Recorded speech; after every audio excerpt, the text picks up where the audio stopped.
Do ghosts really exist? Are we alone? Is there life after death?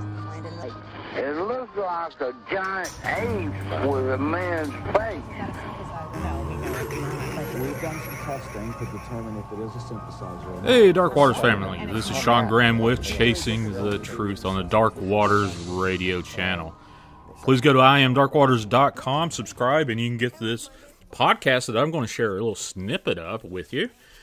Today's snippet is from my interview with Linda S. Godfrey, author of Monsters Among Us. Go to Linda's blog, lindagodfrey.com, and you can find how to get in touch with her, all her posts about the paranormal and cryptid world. So, go to IamDarkWaters.com, subscribe, and then join me Saturday nights, 8 p.m. Central Time, on the Paranormal Radio app. Go to Dark Waters Radio channel, and I'll be there chasing the truth with you. So now, let's listen to a little snippet with Linda S. Godfrey. Sightings on top of UFO sightings, they all kind of coalesce. Do you? So, do you have an opinion on that? Well, I don't know if it's a firm opinion. I have some ideas, and of course, I always like to quote the late, great John Keel, who invented that term, the window, where he feels there are window areas where somebody opened the window and left it open, and then everybody came rushing in, and I think he would be intending that to be seen as maybe another world or a place in another universe, that sort of thing. Kind of the same idea as a portal.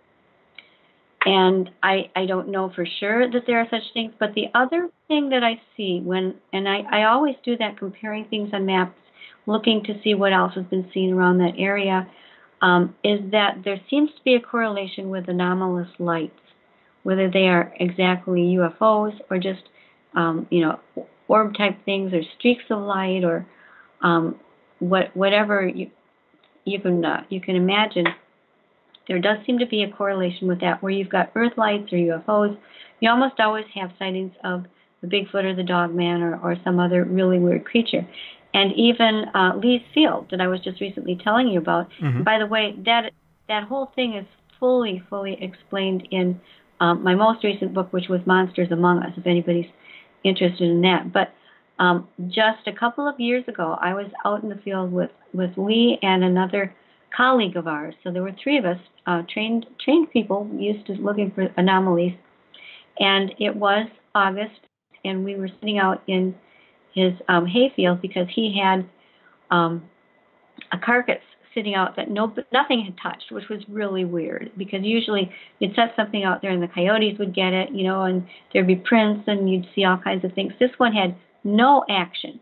And it was rotten, but he'd had far more rotten carcasses out there, so we didn't know that was the answer. And finally I said, well, maybe there's something bigger coming and chasing away everybody else and the big thing, and we should just sit out there and do a stakeout for one, as long as we can, one evening. So that's what they did. They agreed, and we drove a car partway out. And instead of parking over near the tree line where this always happened, we parked across the field. And Lee did have a trail cam set up. We all had cameras, too, in our hands. And we were sitting, kind of enjoying the night. It was during the Perseid meteor showers like we just had. So it was almost the same exact time of year. Mm-hmm. And watching lights across the field. They looked like they were going over the treetops, but actually they were a little farther away. There's a flight pattern that a lot of local aircraft take, going right over. And so I was kind of keeping an eye on those, just sort of enjoying. And all of a sudden I realized one of them did not proceed. It stopped, like in midair. And then it backed up, and then it went forward again. And I'm not talking about little oscillations. I'm talking about really large movement. And I said, I was sitting in the back seat where I like to keep an eye out the back window, just to make sure we're covered. Things always sneak up on you from behind. Yeah. And Lee and my friend Sanjay Singhal, both of whom are over 6 feet tall. They're big guys. They were sitting in the front seat. I'm in the back. And as soon as I said, guys, I don't think that one is an airplane. They both looked, and when we put our attention on it, full attention from the three of us, and maybe that's the key, maybe that's something it could home in on, it began immediately to proceed straight across the cornfield toward us. It wasn't meandering. It wasn't, rising up from any swamp, marsh, grass in the field or anything like that. It was right on its same, it just turned in its flight path and came straight at us. And we were watching it, and in the course of time that it took for it to cross this field, we were all going, what? What is that? And I'm Hey, folks, thanks for listening to the snippet of my interview with Linda S. Godfrey, author of Monsters Among Us. Go to Linda's blog, lindagodfrey.com. You can find out how to get in touch with her and how to get all of her books that she has written. Go to imdarkwaters.com.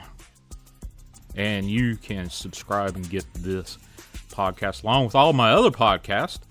And as a little side dish there, you can get all of Dark Waters' massive library of paranormal content.